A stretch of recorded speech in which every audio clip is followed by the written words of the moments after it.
tema de hoje é a comunicação não violenta nas universidades, e eu convidei nada menos do que o César Ferraggi, mas eu quero que ele mesmo se apresente. Zari, está com você. Aliás, eu queria que você, inclusive, contasse para a gente por que Zari, né? Que eu acho que é uma Tá história bem bom. legal. Bom dia a todo mundo, bom dia Fernanda, bom dia ao Chico, que também é meu colega na UFSCar, está aqui comigo. Gente, eu acho que se eu fosse me definir, ou tentar me definir numa frase, eu diria que eu sou da tribo dos educadores, dos que acreditam na transformação interna, externa, social, por meio da consciência, de um mergulho para si próprio. E também sou da tribo dos exploradores, né? Eu gosto muito de viajar, acho que todo mundo gosta de viajar, eu diria que eu gosto um pouquinho a mais, né? E essa busca por rodar o mundo, né, me levou a vários territórios, a vários lugares, né? Em 2006, eu mudei para o Japão, fui morar em Tóquio, consegui uma bolsa de estudos do governo do Japão para fazer o mestrado, e acabei engatando depois o doutorado na área de administração pública, de teoria das organizações, estudando como é demorado e doloroso para uma organização mudar. E quando eu cheguei no Japão, né, o meu nome é César, eu sou a quinta geração de César na família, uma família italiana, né, que vinham dos Cesare. E quando eu cheguei lá, eles tinham que me chamar de alguma maneira, né? O japonês ele não consegue falar todos os nomes. Por exemplo, Fernanda ficaria Ferunanda-san, né? Ferunanda-san. E o César ficava ou Cesaru, que eu não gostei muito, ou Cesare, que eu gostei mais por causa do Cesare, né? E eles começaram a me chamar de Cesare-san. E como ficava muito longo, né? Em japonês às vezes encurta muitos nomes, né? Tem Taki, Yuki, Miki, ficou Zare-san. E o Zare pegou, né? Dessa época, o Zare não tem nenhum significado na língua japonesa, mas depois de 1 ano e meio sendo chamado de Zare, eu fui conhecer um pesquisador etíope, e na hora que eu me apresentei como Zare, ele falou, não acredito, Zare?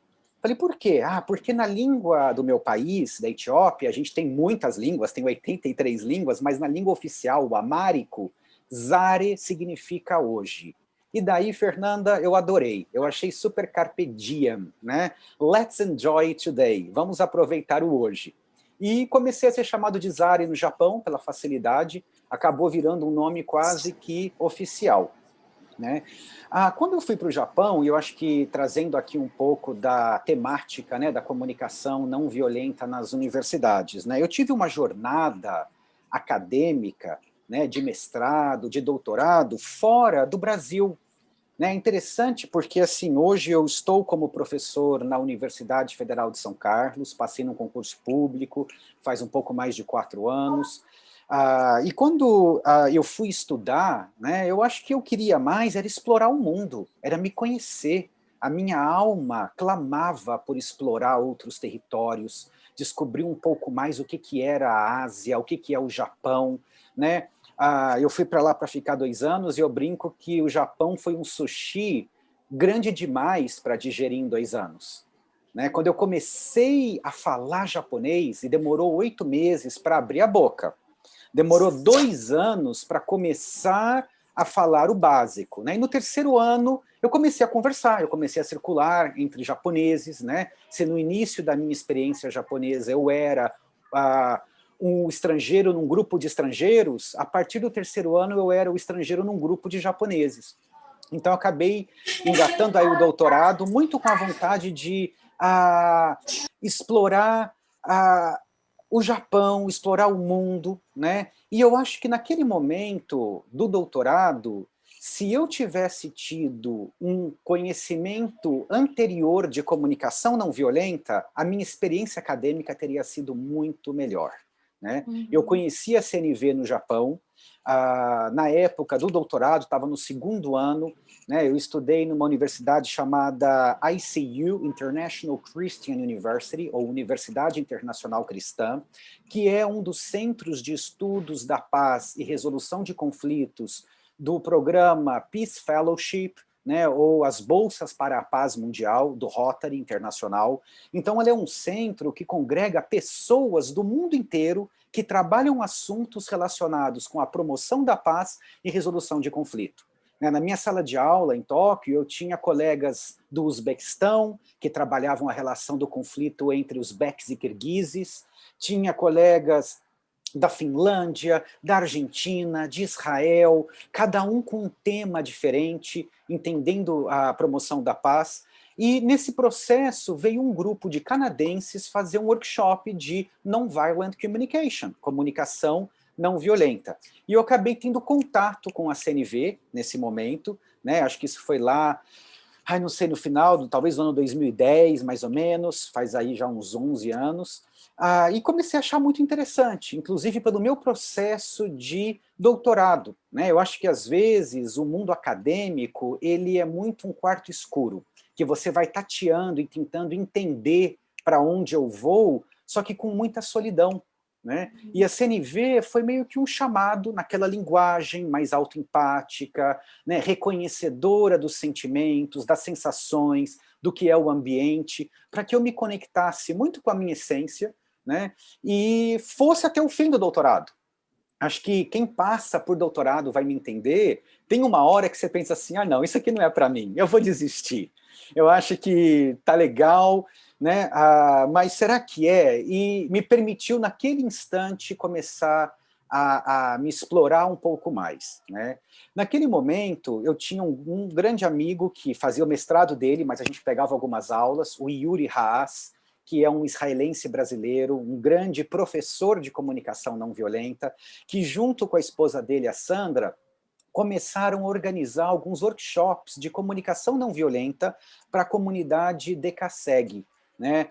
Quem começou mesmo foi a Sandra Caselato. Amo a Sandra, foi uma grande mestre para mim, ainda é, né? E a comunidade DKSEG é aquela comunidade de brasileiros japoneses, né? Ou seja, descendentes de japoneses no Brasil, que vão para o Japão trabalhar e que têm uma vida muito dura, uma vida de muito trabalho, de chão de fábrica, e que acabam, muitas vezes, tendo um sofrimento psíquico fortíssimo. Você tem um grau de suicídio elevado, né? São pessoas que não têm aquela oportunidade de aprender a língua japonesa, porque está trabalhando, quando tem o contato com a língua, é com o gerente, né, o que se diz shacho, que é uma ordem, no período livre se conecta só entre si, e foi muito interessante como a comunicação não violenta, criando rodas de conversas, abriu espaço para que esses brasileiros no Japão se acolhessem, né, se entendessem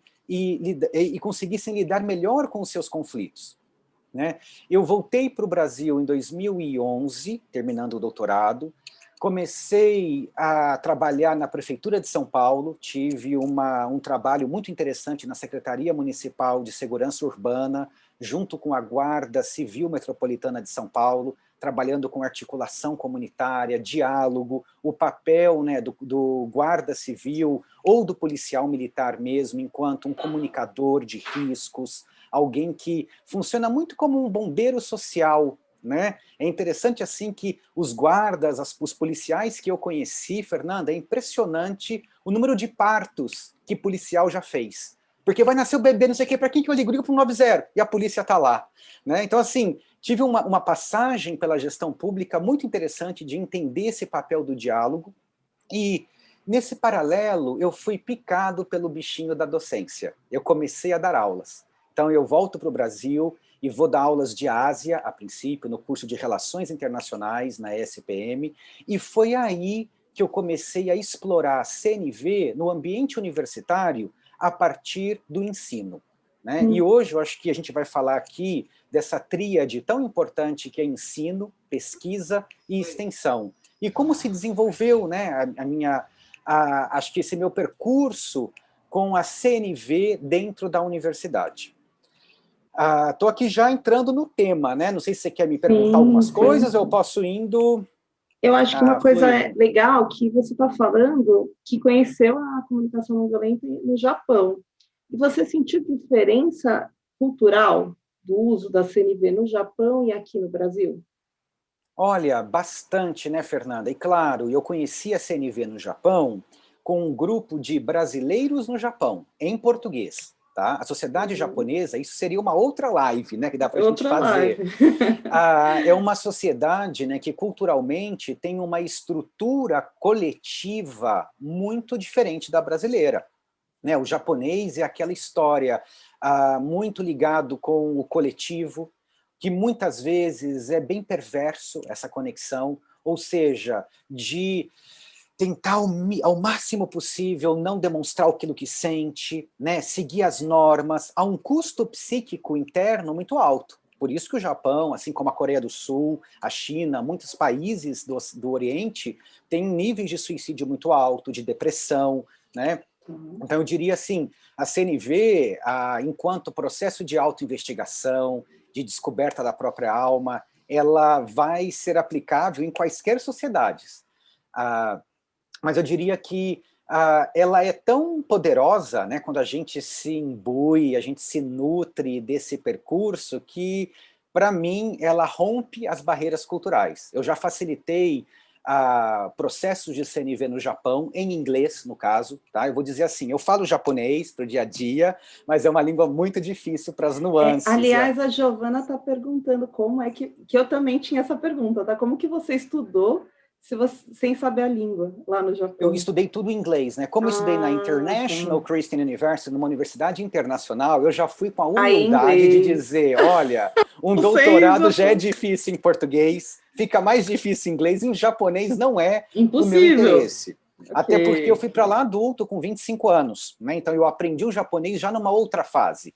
Mas eu não sosseguei, eu quis aprender japonês. Eu posso te dizer, eu falo um japonês do dia a dia, tranquilamente. Quando entra em assuntos mais específicos, mais técnicos, eu até consigo falar, por exemplo, de administração pública, que foi meu doutorado. E se eu falar isso com você, falar, nossa, o Zari é advanced em japonês. Não sou. Se entrar em termos como biologia, sabe? Às vezes eu ligo a televisão e tá uma temática que eu não estudei, não entendo nada. Porque é um outro radical, não é um radical greco-romano, latino, né? É um radical chinês. Então aí é o buraco negro que eu brinco, né? E isso também foi um processo, eu me desapegar e falar, nossa, eu acho que eu não vou chegar tão fundo no japonês para debater política ambiental do governo Barack Obama em japonês, sabe? Isso daí foi um luto que eu entrei, eu queria, né? Mas eu deixei de lado para dar espaço para outras sustentações. E isso já foi quando a CNV estava entrando na minha vida, né? Mas o que eu queria dizer, assim, acho que do ambiente universitário, né, eu tive uma jornada dentro de instituições de ensino superior, no ensino privado, hoje no ensino público, que eu gosto demais e vibro muito com a potência transformativa de uma universidade pública. Mas foi a partir da ESPM, onde eu estudei, Escola Superior de Propaganda e Marketing, tenho um carinho muito grande por essa escola, eu brinco que o meu pós-doc em educação foi dentro da ESPM, porque eu peguei tudo que tinha de aula, de gamificação em sala de aula, pedagogia do ensino superior, né, academia de professores, porque eu comecei a perceber, Fernanda, que você faz eu dou aula lá também, você sabe, né? Sim, sei, e estamos assim, então, são lugares assim de muita excelência, de trabalhar, né, a partir de dentro. E assim, você faz um mestrado, um doutorado, você sabe pesquisar um trocinho pequenininho.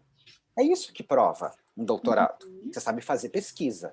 Não quer dizer necessariamente que você sabe dar aulas, que você sabe facilitar processos de aprendizagem e desenhar esses processos, avaliar e medir de uma maneira em que a jornada do educando se enriqueça.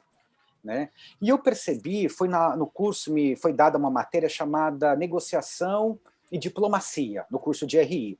E eu conversei com a coordenação do curso e falei, olha, já falar de diplomacia, tem história da diplomacia, negociação mesmo, processo de negociação de Harvard, né, da Escola de Direito de Harvard, que é muito famoso, aquele livro Como Chegar ao Sim, né, do Ury e do Fisher. Yes. Né, e são livros que estão muito relacionados com o processo da comunicação não violenta.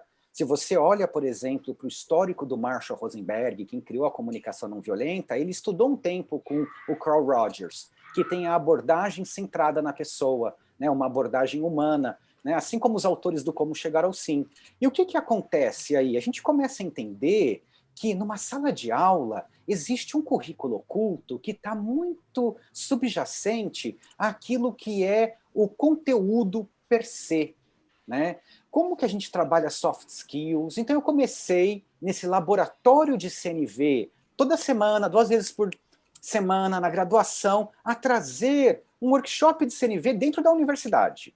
Fernanda do céu, isso me gerou, assim, me despertou algo internamente, que eu acabei indo para a psicanálise internamente, fui fazer psicoterapia, comecei a entender as aplicações da CNV de maneiras múltiplas, né? Fiquei alguns anos aí com CNV dentro da SPM, passei depois por outras instituições, lecionei na FAAP, e acabei entrando na UFSCar, e quando eu entro na universidade, né, não sei se você sabe como funciona um processo de concurso público, né, de uma universidade grande como uma UFSCar, mas você tem várias etapas. Você tem uma análise de currículo, você tem que ter alguma publicação, você tem uma prova escrita, né, você tem uma prova didática, você vai lá dar uma aula, e você também tem uma arguição do seu plano de ensino, pesquisa e extensão. Ou seja, você proclama para a universidade o que você quer fazer nela, né? E eu já estava assim, tão empoderado da CNV que eu peguei e escrevi tudo no meu plano, que eu falei, se eu for entrar, eu quero entrar na universidade falando e fazendo CNV. E eu falei, olha, eu quero criar um curso de extensão aberto e gratuito, e foi quando a gente se encontrou na Galeria do Rock, em São Paulo, que eu quero anfitriar espaços comunicacionais em que a gente possa debater a temática da CNV em suas múltiplas instâncias, né? Eu posso te dizer o seguinte, eu era um professor que, como eu fiz doutorado no Japão, mestrado também, Fernanda do céu, eu não tinha nem currículo Lattes. Eu terminei o meu doutorado sem currículo Lattes, Fernanda, que é como se fosse o LinkedIn acadêmico. É um currículo que você tem. Né? E assim, foi até engraçado, porque eu falei, poxa, eu tenho que ter currículo Lattes, né? Foi quando eu fui revalidar os meus diplomas aqui no Brasil. Eu revalidei tudo pela Unesp, pela Universidade Paulista, né, estadual. Mas eu quero dizer com isso que, assim, não estou dizendo que eu não publicava, eu apresentei um congresso nas Filipinas, apresentei na Universidade do Texas em Austin, tudo lá do Japão, né? Eu vim de um outro processo acadêmico, que por um lado é bom, porque não tem uns ranços que eu percebo dentro da academia brasileira, né? E por outro, claro, me fez ter que me acostumar um pouco com algumas linguagens que existem aqui. E eu quero dizer, me adaptei, revalidei tudo certinho, sabe, fiz um processo, né? E assim, quando eu entro na UFSCar, né, a minha prova de currículo Lattes foi muito mal. Eu brinco que eu era aquele cavalinho, sabe, do Bozo, para quem é daquela ideia que tinha o malhado, o branco e o pretinho? E daí o branco e o pretinho, ainda o malhado tava, de repente, o malhado dava aquele pulo, né? Você sabe que você entregou essa idade agora, né? É claro, mas a gente tá para... Eu só queria te avisar que você acabou de entregar. E entregarei a minha idade continuamente, porque envelhecer uma arte é uma delícia, né? Tem coisas difíceis, né? E a minha Mas assim, nessas provas, na hora que chegou a aula didática, eu fui muito bem, eu estava tranquilo, caiu um tema também que eu gostava, eu me divirto em sala de aula, eu desfruto anfitriar espaços de aprendizagem, e eu trago nesse fazer docente a CNV, que é onde eu quero chegar, tá? E já vou chegar lá. E na arguição do plano de ensino, pesquisa e extensão, eu coloquei que eu gostaria de criar um percurso e uma linha de pesquisa dentro da UFSCar que abordasse a comunicação não violenta, né? E isso tem a ver com um projeto que está em andamento, né, que é hoje o que a UFSCar chama de ACIEP, Atividade Curricular de Integração, Ensino, Pesquisa e Extensão, que quer dizer o quê? Eu tenho ofertado algumas matérias abertas ao público, né? Tem até a Camila Evangelista, que está aqui, foi minha aluna, a gente terminou agora em janeiro, um semestre, né?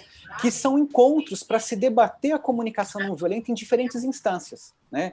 Eu resido em São Paulo, e quando eu entrei na UFSCar, eu comecei assim, acho que até o meu tempo, sabe, de trabalhar na prefeitura, eu circulei muito pelo centro, eu conversei com alguns gestores do Centrão de São Paulo, entre eles o grande Toninho, da Galeria do Rock, Tá? O Toninho é um psicólogo que levantou aquela galeria do rock de um jeito assim da década de 70, 80, e a gente começou, ficamos há um ano fazendo encontros às sextas-feiras à tarde, das 2 às 6 da tarde, no Jardim do Rock, ali no centro de São Paulo, aberto, e assim, Fernanda, senti medo? Senti. Quem é que vai vir para esses encontros?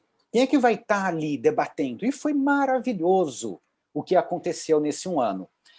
No primeiro semestre dos cursos, a gente teve participação de gestores do Tribunal de Justiça de São Paulo, da Escola Paulista de Magistratura, assistentes sociais, consultores, né? No segundo semestre a gente circulou, as aulas ocorriam dentro da Biblioteca Mário de Andrade, no Centro Cultural São Paulo, explorando os territórios, né? Depois que a gente vivenciou isso, eu falei assim, poxa, a gente tem que debater a CNV dentro da universidade.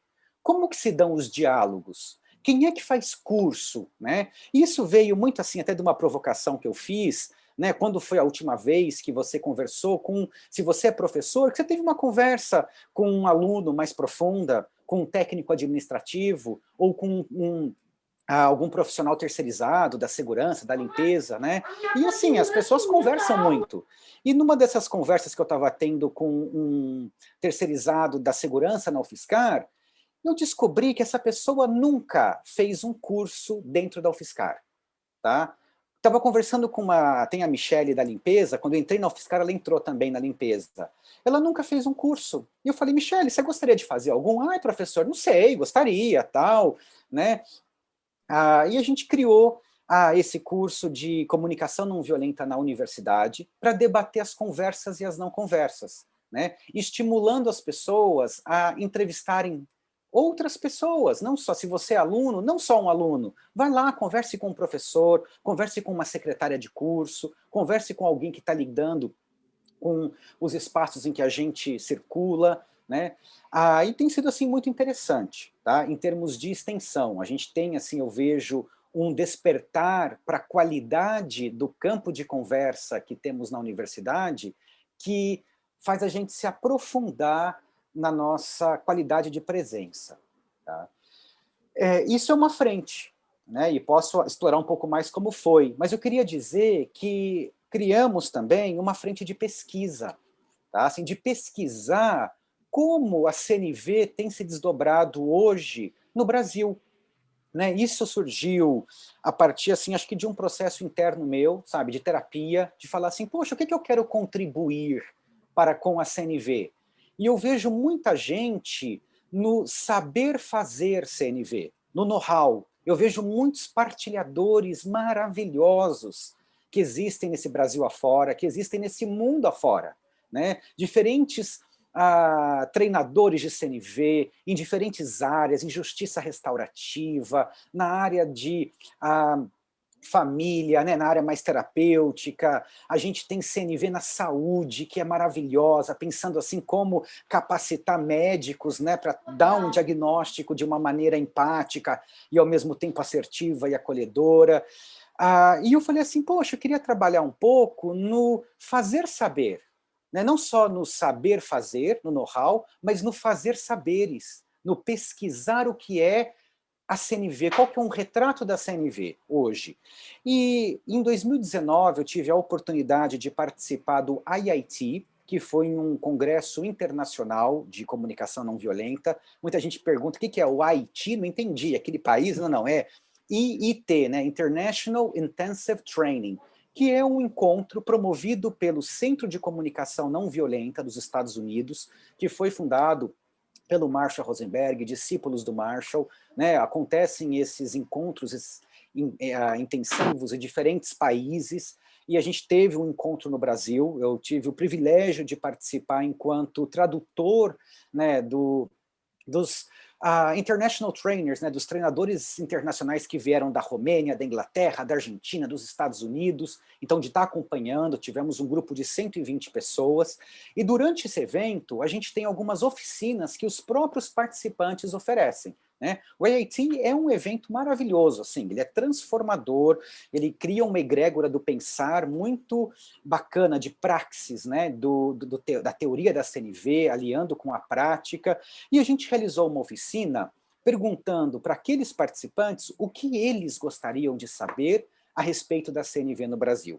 Né? O que eles gostariam de saber a respeito de quem partilha a CNV, como se dão os grupos, como que a gente cocria um espaço mais interessante. Né? Essa é uma pesquisa que ela está em andamento, tá? A gente já fechou o questionário, gerou um grande fluxo de informações, e eu queria fazer um parênteses aqui para uma temática que foi muito rica, que é a pergunta que a gente fez: qual é o teu referencial teórico? Qual que é a bibliografia?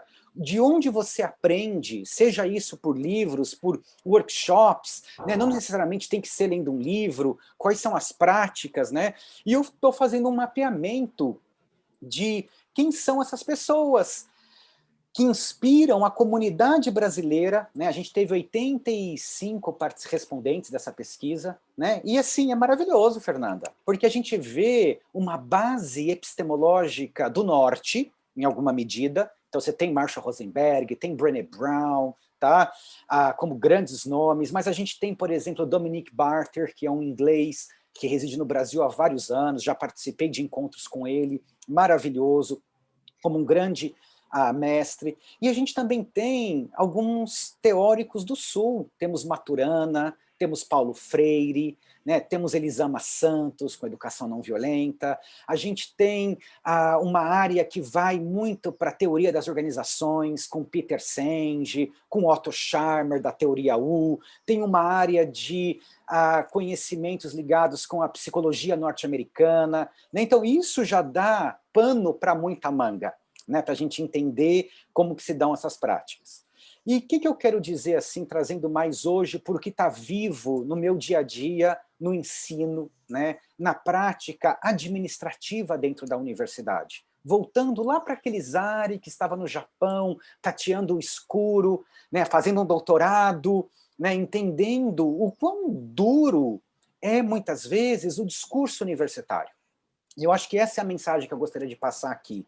Tá? E ligando muito aqui um pouco o que você chama de inovação não violenta, né? A ideia do Fibonacci, assim, né? Eu vou trazer o que eu gosto muito hoje, que é a teoria U do Otto Scharmer, que é uma teoria U que vai trazer uma linguagem, um movimento de conscientização a respeito do nosso estado de presença nos ambientes em que circulamos e como a gente comunica esse lugar para o mundo, né? Eu vejo hoje, né, a teoria U, ela fala muito assim, que a gente tem níveis, né, ela chama U por causa da letra U. Né, então, assim, que você tem um nível aqui, que é o nível do downloading, ou do shortcut, ou dos julgamentos, tá? Fazendo aqui um paralelão com o CNV. Eu honro os meus atalhos, shortcut é atalho, né, os meus julgamentos, porque eles me economizam tempo. Eu não quero aqui desmerecê-los. Só que se eu fico só aqui, eu não inovo, eu não me transformo. Né? E eu vejo que a universidade ela tende, assim como muitas organizações, a descer muito para um segundo nível, que é o nível da mente aberta, da escuta factual. A universidade é um grande espaço para essas conversas, que são conversas de debate. A gente debate ideias, teorias. Né? A questão mais problema da gente se estacionar no debate é porque ele implica uma hiperidentificação com a minha ideia, como se a minha ideia fosse eu, e eu não sou a minha ideia. Né? Eu sou muito mais do que as ideias que eu trago.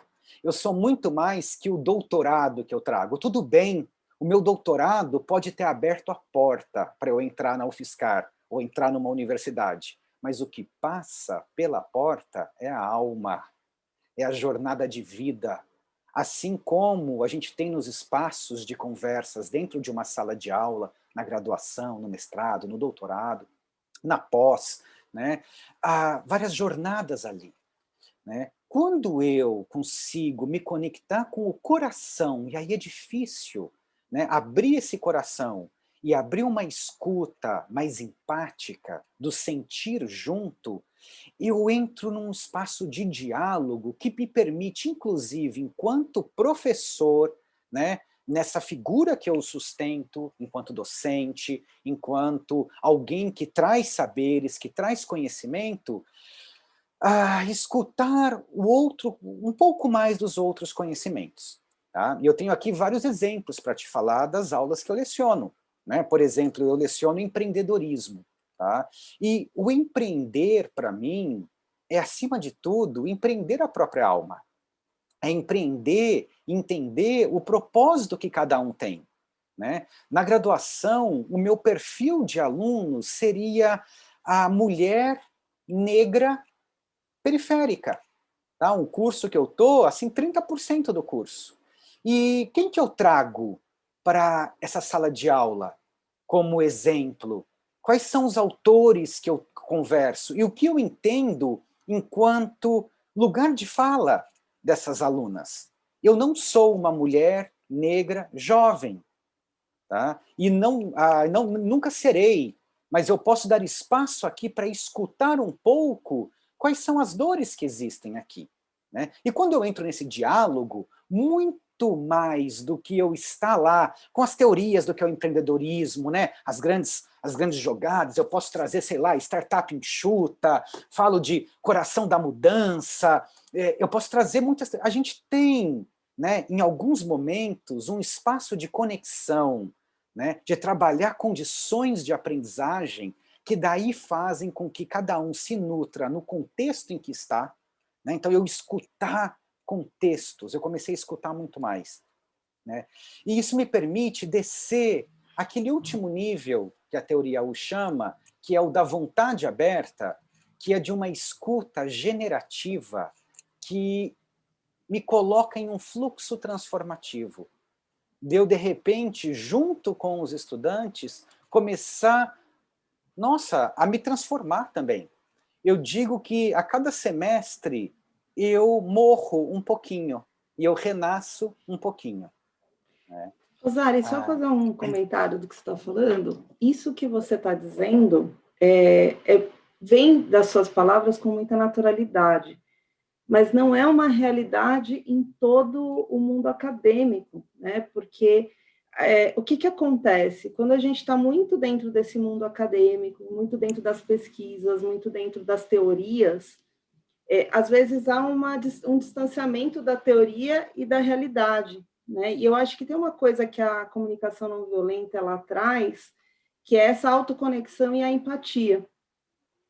Porque você disse super bem ali que quando você foi tendo esse contato com a comunicação não violenta, eu acho que aqui vale abrir esse parênteses, porque a comunicação não violenta ela não é só comunicar-se de uma forma cuidadosa com o outro, mas ela tem uma profundidade, tanto é que essa pesquisa, eu tive acesso a essa pesquisa que você comentou, e a gente, enxergando a pesquisa, a gente estava olhando essa pesquisa, e realmente, por que tem tantos autores, por que tem tanta coisa? Porque quando a gente vê a comunicação não violenta, ela tem uma vastidão enorme. Quando você pensa no primeiro nível da comunicação não violenta, que é essa autoconexão, você vai percebendo a sua autenticidade, você vai percebendo o seu valor como ser humano, você vai percebendo as suas conexões com aquilo que você escolheu como propósito de vida, e aí você percebe que teu estado ali como professor ou professora tem muito a ver com aquilo que você é e o que você tem a entregar para o mundo. E isso é um estado que a comunicação não violenta pode levar para um ambiente universitário. E aí tem essa segunda etapa, né, que é essa questão da empatia, que o que você está dizendo, poxa, a pessoa trabalha ali na UFSCar, nunca tinha estudado ali. Esse teu olhar diferenciado de enxergar essa pessoa e perceber que ela nunca tinha estudado, já é um olhar empático, né? Já é um olhar que no automático, né, na normose do dia a dia, talvez as pessoas, não por mal, não por falta de caráter, por falta de caridade, não é por isso, mas pelo dia a dia as pessoas não enxerguem mais.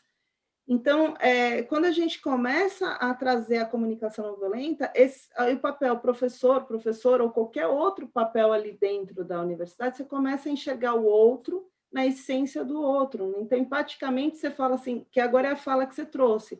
Aí eu não sou a mulher negra, tarará, tarará, mas eu consigo enxergar o como é a vida desta mulher que vive dentro dessa realidade, mesmo não tendo essa realidade, mesmo não estando nessa realidade, mesmo que para mim seja totalmente distante a minha realidade.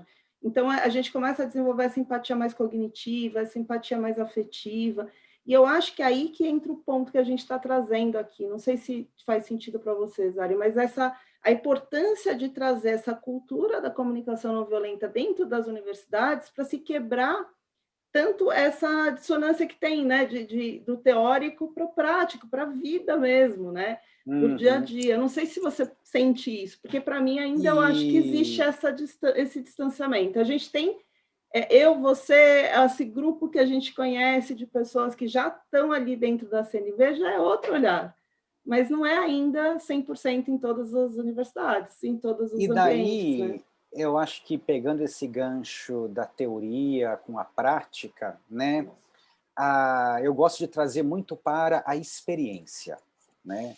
Nesses Exatamente. 200 mil anos em que sapiens aqui estamos, né, nos últimos 100, tá, com John Dewey, um grande mestre da educação, um filósofo lá da Pensilvânia, né, ele começa a ver que não dá para falar de aprendizagem sem experiência. Né? Então, assim, a gente está falando de 0,05% da nossa história. A gente começa a falar como é que a gente aprende, como é que eu vivencio as coisas. E daí eu me nutro muito do David Kolbe, que fala de educação experiencial, e você fala dele no teu livro aqui, ó, Eu fazendo falo propaganda, dele, eu Inovação falo Não dele. Violenta, e eu gosto muito do Kolbe, né, Kolb, porque o Kolbe ele vai dizer o seguinte, legal, a gente está aprendendo por uma série de formas, existem estilos de aprendizagem. Então eu posso chegar para você e te falar, olha, o Marshall Rosenberg, quando ele criou a CNV, ele criou uma abordagem, né, uma linguagem, um movimento também, que vai dizer que existem necessidades, que existem estratégias. Eu posso trazer essa teoria, só que eu preciso estimular naquele que é o educando uma experiência disso, uma experimentação ativa, algumas simulações, Exatamente. que gere uma experiência prática e que volte a gerar uma reflexão. Porque quando você fala assim, a teoria se distancia da prática, eu não sei. Daí ela não está uma boa teoria. Eu trago aqui um grande mestre, o Kurt Lewin, que vai falar, não tem nada mais prático do que uma boa teoria. Eu fui lá, testei coisas, né, e tirei uma teoria. E eu quero que cada um desenvolva a sua própria teoria do quanto a CNV te faz bem. E para isso, o que eu quero dizer? Por exemplo, no nosso programa de pós-graduação, a gente tem uma pós em inovação, que é o MBI, não é MBA, a gente pôs o I no final, né? Master in Business Innovation, que é para falar de inovação. A gente tem muitos engenheiros, pessoas que trabalham com inovação em startup, em grandes empresas, e a gente começa com o self-innovation, a auto-inovação, para depois entrar em startup innovation e corporate innovation, inovação corporativa e dentro de empresas nascentes. Por que Inclusive, que a fazendo a gente... propaganda, a gente colocou inovação não violenta dentro do INPI, né? A gente vai estar falando de inovação não violenta. Assim, por que a gente fala de CNV, de comunicação não violenta dentro do MBI? Porque eu preciso que cada um que esteja ali vivencie algo relacionado com a CNV. Não é simplesmente as aulas, elas não são só teóricas. Elas têm um entregável, algo prático. Né? Quando eu estava naquele evento, o IIT, né, foram 10 dias de imersão, tá? Porque assim, a CNV não é um negócio que você, tá, é um entendimento intelectual mental, entendi, vou aplicar. Não é. Ela ocorre na lida, na prática, na tua vivência, né? Eu lembro que nesses 10 dias da imersão, lá no IIT, um exercício que me tocou demais foi o de gratidão profunda. Foi o eu me conectar com algo que me traz muita gratidão e eu ser capaz de contar isso para alguém. Para um pai, para uma mãe, né? E me preparar para perguntar depois para a pessoa como essa mensagem chega até ela. Né? E o que ela escuta do que eu estou falando. Né? Quando a gente começa, pode parecer simples, Fernanda, é que para mim, assim, eu consegui, aqui nos meus 40 anos, agradecer alguns familiares, alguns amigos, pessoas próximas, de uma maneira que eu nunca tinha conseguido. Né? Então a gente coloca os alunos para agradecer alguém. Esse é um entregável. E depois refletir sobre como foi isso. A gente coloca as pessoas para experimentar, sustentar um espaço de conflito com uma qualidade de presença naquele momento em que o conflito está acirrado, né? E lembrando que o conflito, ali no diálogo, é diferente do confronto, ali no debate, né? Que eu entro para acabar com o outro e trazer o meu argumento. Peraí, sustentar ali de um lugar que não necessariamente é bom. E eu te dou aqui um exemplo vivo, tá? Numa reunião de conselho, tá? Que eu estava presidindo, que foi uma reunião difícil. A gente tinha um caso, tá? De uma aluna aqui, vamos criar um nome fictício, Micaela, que não conseguiu fazer a entrega final da matéria, porque ela teve uma questão de assédio, ela passou por uma situação super delicada, onde ela está vivendo, um momento pandêmico, enfim, e ela não conseguiu, é duro. E a gente trouxe esse caso para ser conversado, escutado e acolhido na reunião do conselho. Por mais que a gente não consiga considerar, ela perdeu também, ela teve, enfim, acho que existe aqui um reconhecimento muito das suas corresponsabilidades, do que existe nessa vida universitária, nessas negociações que estão ali. O que eu quero dizer, quando a gente sustenta um conflito num espaço público, num espaço aberto, de diálogo e de fluxo transformativo, generativo, muitas vezes a gente encosta e toca sensações, sentimentos que são duros, que são tristes. Uhum. Né? E é a partir dessa conexão que eu acredito que a gente vai criando umas rachaduras nessa pedra que existe ali, do que está. Para a gente entender quais são os nossos regimentos, quais são os nossos manuais, o que eles nutrem, o que eles geram. E esse é um processo que ele é lento, ele é construído com muita escuta. Mas, por exemplo, quando você aqui, agora aqui falando com muita sinceridade, quando você me convidou para ministrar o curso do livro, né, da inovação não violenta, e eu fui fazendo as reuniões com você, com os coordenadores e tal, eu senti muito, assim, essa cultura da empatia, esse olhar da CNV já muito implantado em todos vocês. Então, é muito diferente. E aí, quando você passa por situações como essa, eu imagino, né? Agora eu estou aqui, eu estou no outro lado, né? Estou como professora, mas eu imagino que os alunos sentem isso também, Zara. Então, é muito gostoso você estudar numa instituição que já tem uma cultura da CNV, porque as pessoas já enxergam com outro olhar. Tudo bem, existem as regras, existem os regimentos, é o que você está dizendo, mas as pessoas vão te ouvir, vão te escutar, vão te entender situações, vão ter empatia por algumas situações, vão compreender o que você está vivendo. É muito diferente. A gente está falando de relações humanizadas, né? Então, e aqui tem umas perguntas que eu queria te trazer, porque o pessoal fez várias perguntas aqui no chat que são bem interessantes. E eu falo para você, assim, eu dou aula hoje, agora na UFSCar com vocês, eu dou aula de CNV na SPM também, e eu acho que quanto mais a gente levar a CNV, a comunicação não violenta, para as universidades, não só como disciplina, mas como cultura, a gente tem um ganho muito grande na educação. E eu tenho aqui umas perguntas muito boas aqui. O Ednilson colocou: como funciona a CNV na sala de aula no Brasil, considerando a atual polarização política? Essa pergunta é boa, hein? Como que a gente lida com isso, com a polarização? Quando eu escuto polarização, né, trazendo assim o arcabouço teórico da CNV, eu já escuto estratégia. Tá? E eu digo que é muito perguntando. Fernanda, tem 4 perguntinhas que eu faço para os alunos.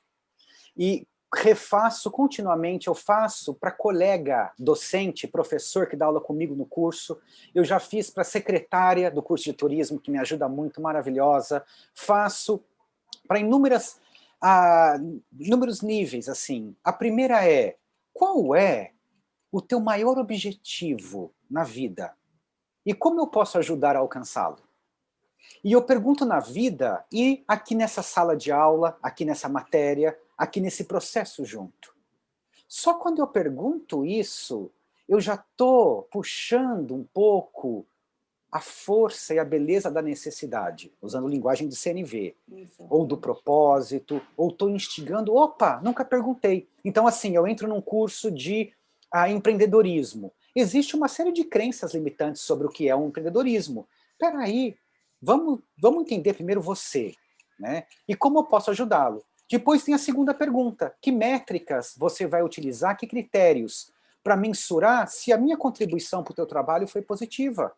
Isso podem ser métricas subjetivas, mais objetivas. Eu começo a entender que a minha prática enquanto gestor, enquanto coordenador de um curso, enquanto professor, enquanto colega de trabalho, né, enquanto profissional, ser humano que coabita um espaço, um território, um lugar de aprendizagens, tem vários caminhos para seguir. Né? E daí eu faço mais outras 2. Se eu pudesse mudar 2 coisas na minha área de atuação, 2 aspectos, né, como professor, como colega de trabalho, quais seriam essas 2 coisas que mais gerariam valor e beneficiariam você?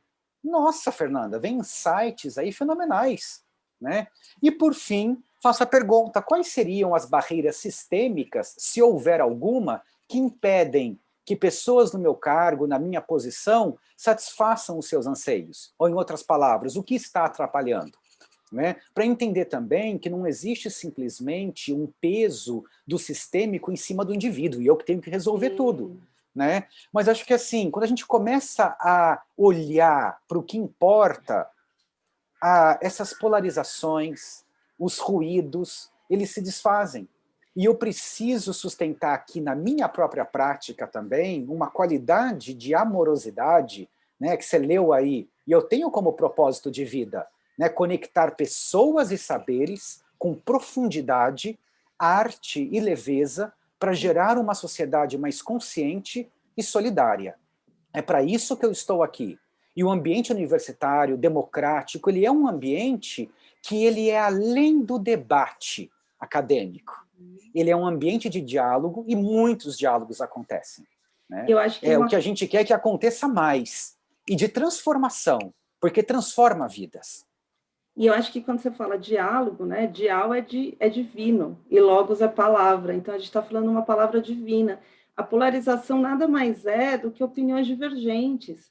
E quando a gente acolhe as opiniões divergentes, como não tem certo ou errado, mas são opiniões divergentes e que todas elas têm todas elas suprem uma necessidade pessoal e vem de um sentimento pessoal, e de novo, a gente enxergando pela CNV, a gente vai enxergar prismas diferentes, de necessidades diferentes, de sentimentos diferentes, e que eles devem ser acolhidos. E quando a gente ensina a CNV, a gente ensina a acolher e não polarizar, né? Não virar o certo por errado, porque não tem isso, não existe isso. Então, eu passo a respeitar que você tem uma opinião divergente da minha, e o quanto da sua divergência pode ser importante para mim, porque eu acho que a polarização ela tem uma coisa que todo mundo perde, que é quando você se fecha no seu prisma, você se fecha na sua verdade absoluta e você não ouve outros pontos de vista.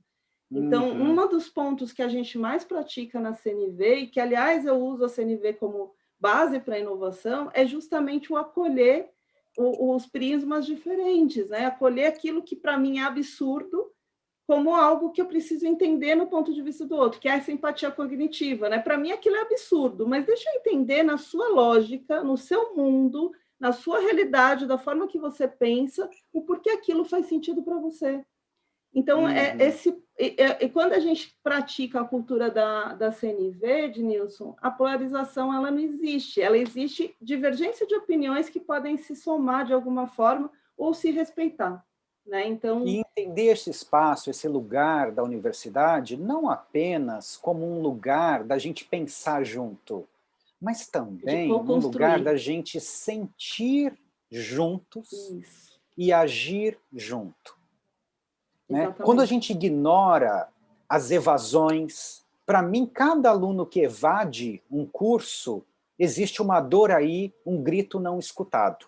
Exatamente. Quando a gente entende assim que, poxa, não teve espaço de acolhimento para isso, claro que a gente tem um percurso pedagógico, existe um pensar, uma trilha de conhecimentos que está em constante construção também. Né? Eu estou fazendo uma pesquisa agora sobre quem são os bons professores e as boas práticas de empreendedorismo no Brasil.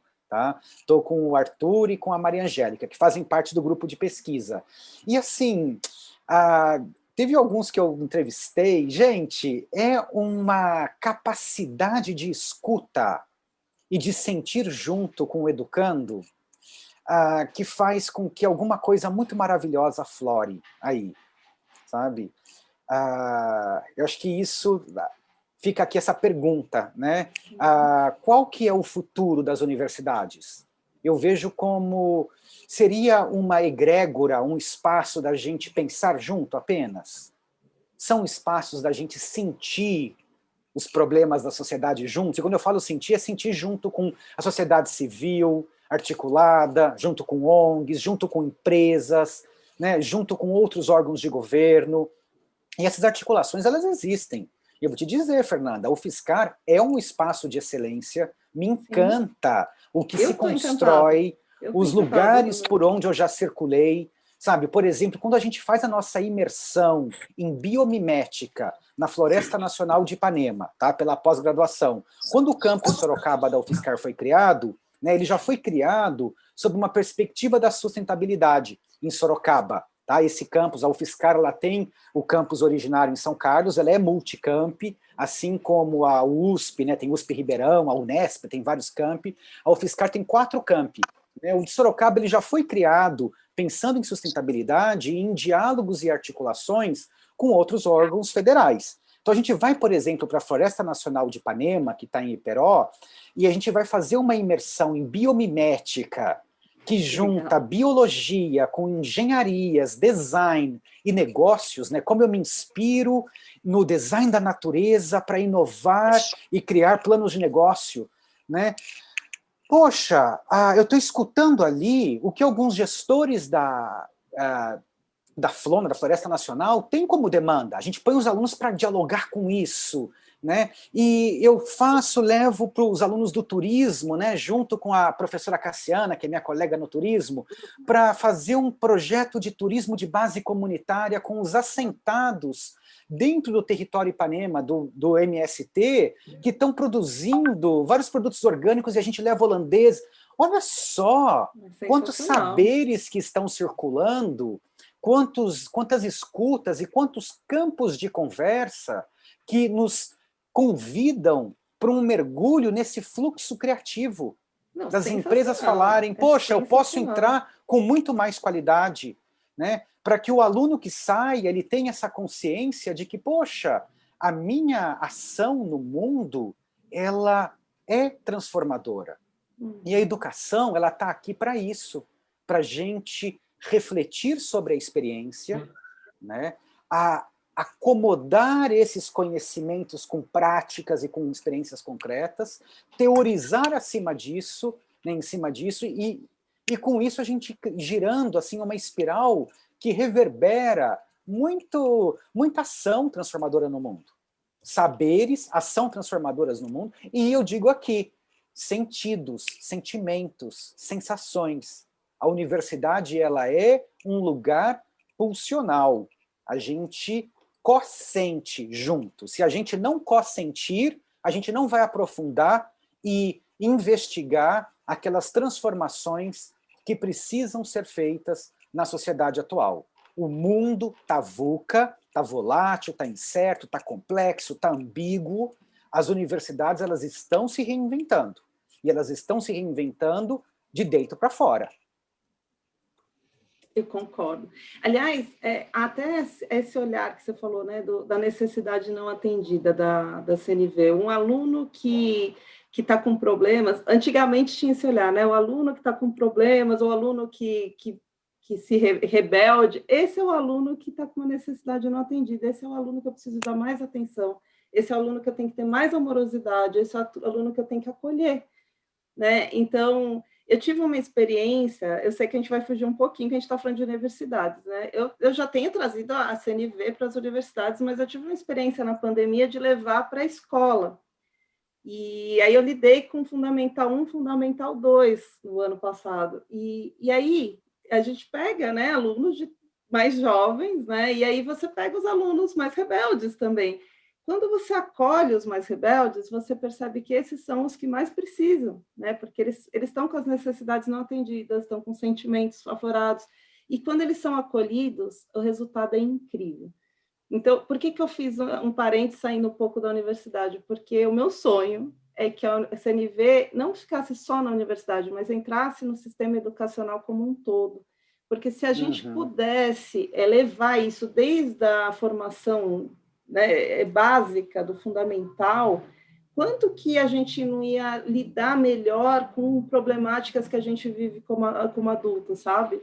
Então, quando a gente muda o ambiente da educação, a gente trabalha muito mais as pessoas para que elas vivam melhor no ambiente organizacional, no ambiente de vida, no ambiente familiar, no ambiente... Enfim, né? Hoje eu não consigo enxergar que a CNV fora desassociada da educação, sabe, Zara? Eu acho que para mim, a comunicação não violenta ela é base para que a gente trabalhe fundamentalmente as pessoas, para que elas saibam lidar com a sua autenticidade, com esse processo de entender e compreender o outro, e em um terceiro nível, que até você citou, o Peter Senge apareceu na pesquisa, porque a comunicação não violenta ela também está ligada a um senso de coletividade que a gente acaba chegando no pensamento sistêmico. E eu acho que tem um ponto interessante, a gente começa a ter um pouco mais de clareza o quanto que tudo que a gente faz, qualquer decisão que a gente toma, qualquer coisa que a gente faz, qualquer comportamento que a gente afeta pessoas ao nosso redor. Então, a gente também começa a entender que não é só uma questão de atender nossas necessidades, mas o quanto que atender nossas necessidades pode afetar outras pessoas. Então, a gente também começa a entender sistemicamente, né, que a gente vive em sociedade, a gente não está isolado. Então, e eu acho que isso é um ponto que é legal trazer, assim, e você está falando do sistema educacional, eu diria na educação formal e na educação informal, né? Eu gosto demais dessa baiana maravilhosa, retada, Elisama Santos, que fala numa linguagem clara sobre educação não violenta, principalmente com crianças, né? Eu adoro nesse dia a dia. E eu vou te dizer, porque a universidade ela é reflexo de tudo isso. E compartilho aqui uma prática. Por exemplo, no primeiríssimo semestre, eu dou aula de TGT1, Teoria Geral do Turismo 1, no curso de turismo. Né? Eu uso a comunicação não violenta, não dizendo que é CNV. Então, assim, a gente está começando o semestre, Fernanda, eu trago uma prática de processos circulares que eu aprendi junto com o pessoal aqui do Tribunal, do Fórum de Sorocaba, tá? Com uma juíza maravilhosa, tem uns juízes maravilhosos, justiça restaurativa, nossa, CNV linda, assim.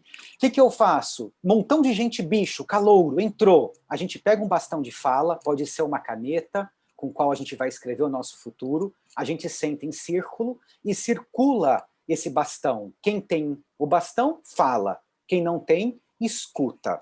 E a pergunta é, qual mestre eu quero honrar por estar entrando aqui na universidade? Com essa pergunta, estou falando do primeiro dia de aula. O que aflora dos alunos e o grau de conexão que a gente gera para a graduação como um todo é transformador. E eu trago aqui um exemplo. A caneta gira Se você não estiver pronto para falar, você passa, ela vai voltar depois, não tem que falar. Tem relatos, assim, que vêm com choro, né? E eu lembro de um garoto que, depois de uns 3 semestres, ele veio com uma DP, ele quase pegou DP na minha aula, tá? Ele falou assim, eu quero honrar minha mãe solteira, que criou eu, meu irmão mais novo, e a gente passou dificuldade. E as pessoas, eu estou ali enquanto docente, tá? Mas me conectando com uma energia, o que eu digo? Que não necessariamente é fácil você se conectar. Só que quando eu me permito me conectar com isso, e eu sei que aquele garoto, ele não é só um número, ele é uma pessoa. E, de repente, o que cada um está passando, em que medida o ambiente universitário ele não é excludente também, de perfis que não conseguem tocar, que chegaram até ali. Eu estou dizendo o seguinte, não é passar a mão na cabeça, não é ser bonzinho, a gente tem critérios avaliativos sérios, e existem processos que a gente faz com isso. Agora, como a gente faz? Com qual grau de acolhimento a gente faz? Porque quando a gente acolhe, escuta, sustenta, a gente transforma. A universidade está aqui para transformar vidas. O que eu lembro da minha universidade não são necessariamente os conteúdos, né? E o conteúdo ele é muito perverso às vezes. E eu percebo assim quantos colegas, e eu mesmo já não fui enquanto professor, aprisionado no eu tenho que passar todo esse conteúdo, eu tenho que fazer esse currículo todo. Tem muitas formas de eu passar esses conteúdos. Tem várias maneiras. Tem muitos convites que eu posso criar, co-criar com os alunos para que a gente juntos percorra todo esse processo. Não precisa ser tão duro. Aqui entra o conceito da equidade, mais que a igualdade, né? A gente precisa trazer o que cada um precisa e não tratar todo mundo por igual, né? E claro, tem coisas que precisam, acho que até a justiça restaurativa me nutre muito, porque o reconhecimento do dano, ele é importante. O reconhecimento do erro também. Não uma permissividade. Essa linha, ela é muito importante a gente demarcar, porque se a gente não reconhece também, às vezes, vamos dizer, eu enquanto aluno, não vou na aula, não leio, não faço as atividades, não adianta. Eu vou ter que refazer esse conteúdo, eu vou ter que refazer esse percurso também.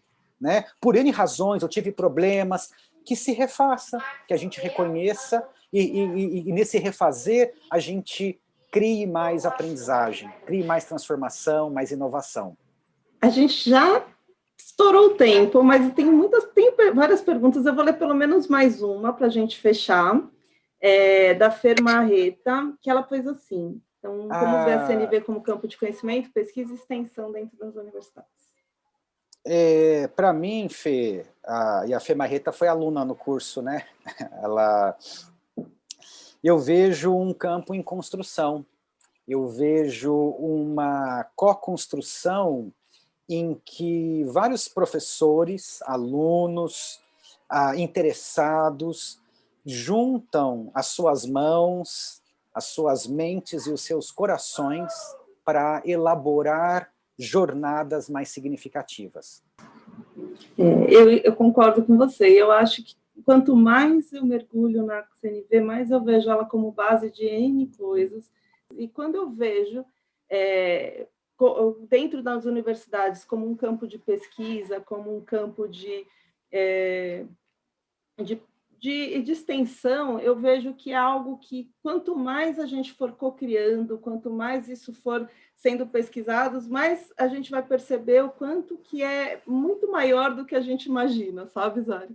Eu acho que a gente está vendo um pedacinho dela e a gente já está encantada. E quanto mais a gente for pesquisando, quanto mais a gente for co-criando juntos, a gente vai ver o quanto que a gente pode construir uma cultura de CNV nas universidades, o quanto que a gente pode levar dentro das disciplinas e quanto isso pode crescer. Acho que a minha última fala, trago aqui Paulo Freire, que diz que prática sem teoria vira ativismo. Você nada e morre na praia. A teoria sem a prática vira verbalismo. Sabe, fala, ideia que evapora, esvazia. É quando eu junto teoria com prática que eu tenho a praxis. uma ação transformadora no mundo. CNV é isso para mim, né? É uma ação que transforma, é a gente ser a CNV, nos nossos dia a dias, com a gente mesmo, com quem está à nossa volta. Sensacional, Zara, sensacional. Obrigada mais uma vez e mais uma gratidão. Obrigada por todos vocês que estão aqui nos assistindo, por mais um episódio. Gratidão.